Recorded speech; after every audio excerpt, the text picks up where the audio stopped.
We'll go back to that. June 8th. Ravane from Hamodia. Good morning, Mr. Mayor. I wanted to ask very quickly, since essential workers are allowed to be out during the curfew, if the Ubers and trains and taxis will be allowed to run. My main question is this. While you recommended that protesters stay home, for others in the city, you've enforced gathering bans, not recommendations. The retail store owner has been closed for 2 months and is experiencing financial ruin, has been banned from opening his store. People from attending houses of worship are a regular part of life have been banned from doing so with more than 10 people. Now, you've expressed solidarity with this particular protest cause. Is that why it's been given dispensation to disregard all pandemic guidelines? I know you were asked about this yesterday, and you said there's such pain and anger, and you don't want people to hear that as you're not hearing their concerns.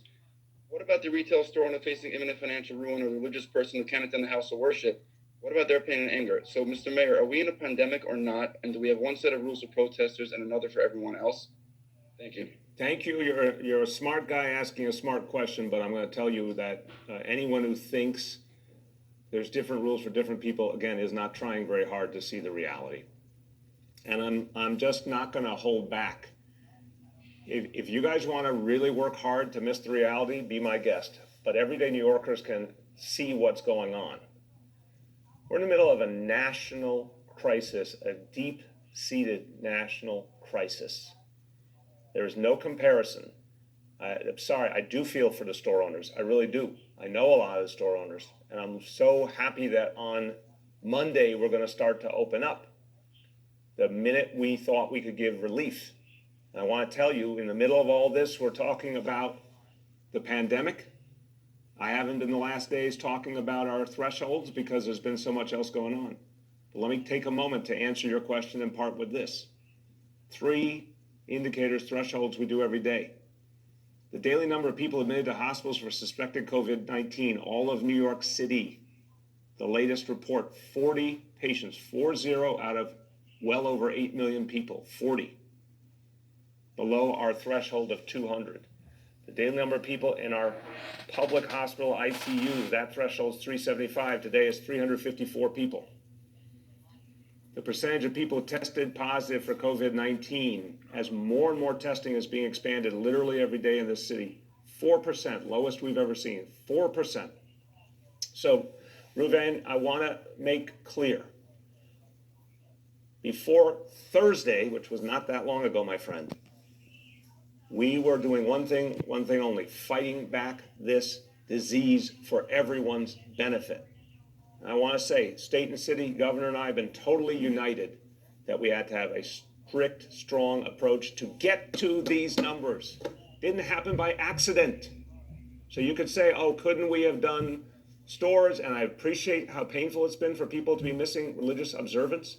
But I'll tell you, the religious leaders of this city have stood as one and said, we are not going to do things prematurely that will endanger lives. So these facts speak for themselves. We stood there together, we held the line, we beat back this disease. These last days, I'm very worried about any resurgence that might come from these protests. I absolutely am. I wish, and I honestly believe it, I think people have made their point, change is coming. I wish people would now realize, in the name of the health of all New Yorkers, it's time to go back, stay home, let's turn this page. And the folks who are the criminals and the folks who are doing the violence need to be dealt with. But this is the other piece of the equation.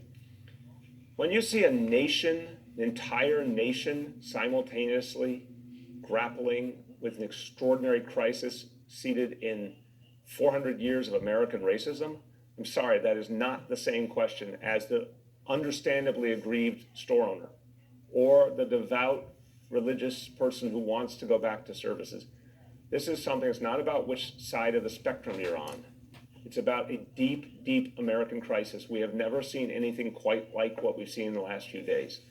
This is a powerful, painful, historical moment. So no, I have eyes to see. We're not going to treat it like it's just any other day. We're not going to treat it like why are people outside the bars and not notice that all of America is grappling simultaneously with a horrible crisis.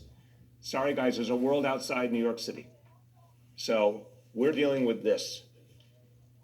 And I want to turn the page as quickly as possible, but we're not going to ignore the reality. Monday, we restart. And that relief is coming for those small business owners very quickly. On Monday, they can do curbside pickup, they can do pickup at the stores. That's going to start the relief. If we do things right, notwithstanding, I'm worried again about the health impact here, but it's only been a few days. It's been people outdoors, which also, thank God, means less spread than when people are indoors.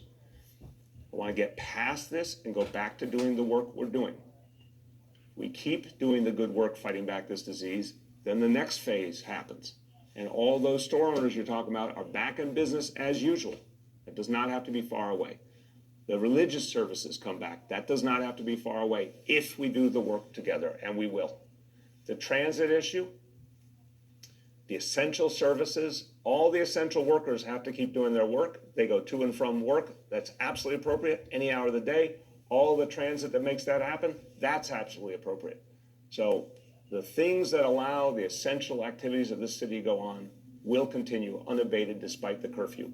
But the curfew is 8 p.m. Unless you're doing essential work, you should go home. If you don't go home, there's obviously going to be a lot of police presence to address the situation. People being peaceful, that's one thing. If they're not being peaceful, the curfew alone is a reason for someone to be addressed. Last question goes to Matt from Newsday. Matt?